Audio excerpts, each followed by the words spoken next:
fɛnɛ bɛ ka nin video in lajɛ n ka foli bɛ aw bɛɛ lajɛlen fɔ sigiyɔrɔ a mana kɛ diɲɛ yɔrɔ o yɔrɔ ye. Ne tɔgɔ de ye ko Bubakari Tambura. Ne ye nin chaîne YouTube in créé k'an to Dakar, k'an to Sénégal en 2020. Maintenant chaîne in kɛlen ka créé n bɛ to ka kunnafoniyaw bila kan, n ye dɔnniya minnu sɔrɔ crypto monnaie kan, n ye recherche minnu kɛ, n ye sɔrɔli minnu kɛ, n ye dɔnniya minnu sɔrɔ crypto monnaie kan, bitcoin kan, fɛn fɛn mun ye finance investissement ye, opportunité o. Donc n mana fɛn fɛn mun sɔrɔ n bɛ to k'a bila n ka chaîne YouTube kan ka expliquer ka ɲɛ pour que mɔgɔ min bɛ yen nɔ n'u ka faamuyali man teli ou bien u kɛlen don ka ko bila ka se yɔrɔ min na ka sɔrɔ a ma se yen u bɛ se k'a faamuya cogoya min na. An kun bɛ kunnafoni ninnu bila tubabukan de la. Maintenant actuellement ne yɛrɛ bɛ Mali la, n bɛ Bamako. Donc n nanen Mali la, n nanen Bamako, n bɛ to ka mɔgɔw ɲininka n ko est ce que u bɛ crypto monnaie dɔn, est ce que u bɛ bitcoin dɔn. N mana mɔgɔ 100 ɲɔgɔnna ɲininka i b'a sɔrɔ mɔgɔ kelen dɔrɔn de bɛ yen mun b'a f'i ye k'a b'a dɔn, sinon tɔw bɛɛ b'a fɔ ko non k'olu t'o dɔn. O kelen mun fana bɛ yen n'a b'a dɔn a b'a fɔ ko n y'a mɛn Facebook kan ou bien n y'a ye France 24 kan ou bien n y'a ye RFI kan mais n ma attardé a kan, a ma intéressé, a ma n kun minɛ parce que ne hakili la nin ye tubabu ka ko de ye. Donc o yɔrɔnin ye n tɔɔrɔ dɔɔni parce que ne ka jate la an bɛ 2022 la. 2022 bi bi in na technologie fɛn fɛn mun bɛ yen nɔ o kan ka se ka lakodɔn Afrique, o kan ka se ka lakodɔn Mali la. A mana kɛ cogo cogo n'i kɔni ɲininkara i kan ka se ka dɔ fɔ a la k'a fɔ ko nin de don. Parce que n'i taara Bamako circulation na i b'a ye k'a fɔ Toyota n'o ka V8 2022 n'u ye mun bɔ 2022 i b'a sɔrɔ a bɛ circulation na, i b'a sɔrɔ a bɛ parking na. iPhone ka laban minnu bɔra 2022 i b'a ye mɔgɔw bolo. Techno ka laban minnu bɔra i b'a ye a bɛ mɔgɔw bolo. Donc i b'a ye k'a fɔ effectivement fɛn minnu bɛ yen nɔ ni maliyɛnw b'u intéressé o la u bɛ se k'o lasɔrɔ. Mais u t'u intéressé fɛn mun na i b'a sɔrɔ i t'a trace sɔrɔ yɔrɔ si, i t'a faamuya, i t'a kuma mɛn yɔrɔ si. Donc ne fɛ o ye retard dɔɔni ye dans la mesure an b'a dɔn k'a fɔ ko internet nana wagati min na yan'a ka se Afrique, yan'a ka se Mali la a mɛnna. Facebook nana wagati min na tulo bulon y'a utiliser k'a nafa bɔ k'a tɔnɔ bɔ yan'a ka se Afrique, yan'a ka se Mali la.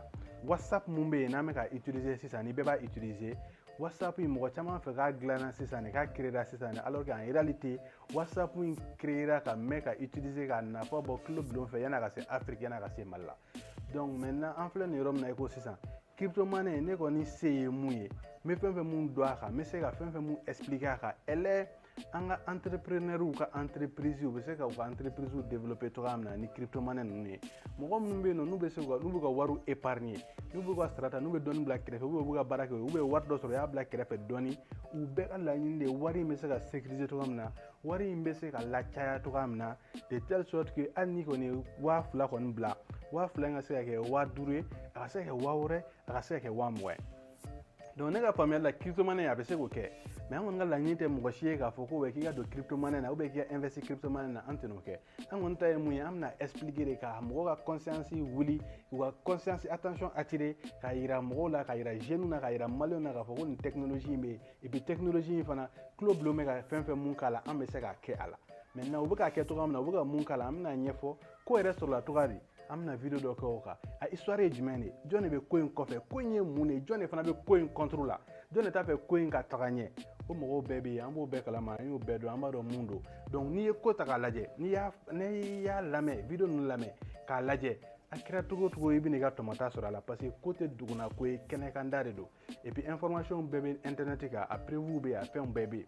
Donc o hukumu kɔnɔna la nin ye technologie mun ye vraiment ni i nana ka na don a kɔnɔ i yɛrɛ bɛ fɛn dɔ y'a la, i bɛ fɛn dɔ faamuya a ma se mɔgɔ ka fɛn wɛrɛ f'i ye a la. A dɔw la ne b'a dɔn aw minnu bɛ ka nin video in lajɛ bi de aw de bɛna ne wele dɔɔni la ka ne kunnafoniya fɛn dɔ la ka fɛn dɔ expliquer ne a la parce que a ko filɛ nin ye i ma n'i hakili miiri ka taa yɔrɔ dɔ a tɛmɛnen n'o bɛɛ kan.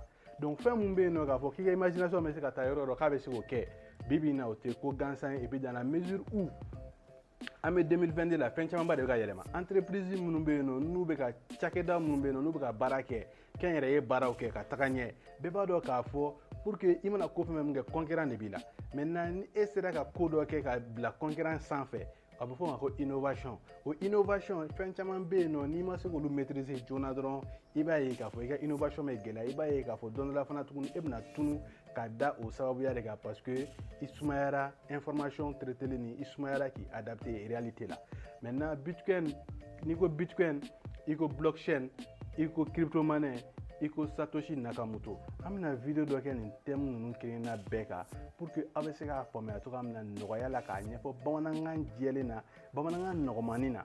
O kɔfɛ fana video ninnu duguma commentaire la sisan a bɛ se ka question poser mais ne kɔni bɛ mun ɲini aw fɛ a ye video in lajɛ ka tila ka segin k'a lajɛ. Ne kɔni b'a dɔn kɔni Kirikumane ni ne Bubakari Tamura y'a ɲɛɲini k'a faamuya bɛɛ bɛ se k'a faamuya sans exception. Denmisɛnnin ko t'a la mɔgɔkɔrɔba t'a la i taara école la i ma taa école la i kalanna i ma kalan bɛɛ bɛ se k'a faamuya.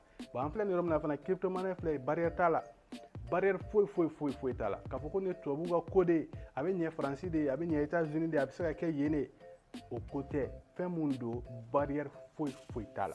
Donc ni barrière t'a la pourquoi an yɛrɛ tɛ se ka exploiter k'an ka jamana lataga ɲɛ pourquoi an tɛ se ka exploiter k'an ka continent lataga ɲɛ barrière foyi tɛ yen mun b'an jɛ an ka wuli k'a ko ɲɛɲini dɔrɔn n'an ye information fara ɲɔgɔn kan n'an pɛrɛla an ka ko dɔ sigi sen kan an ka avancer donc yɔrɔ kɔnɔ o ko ka nɔgɔ.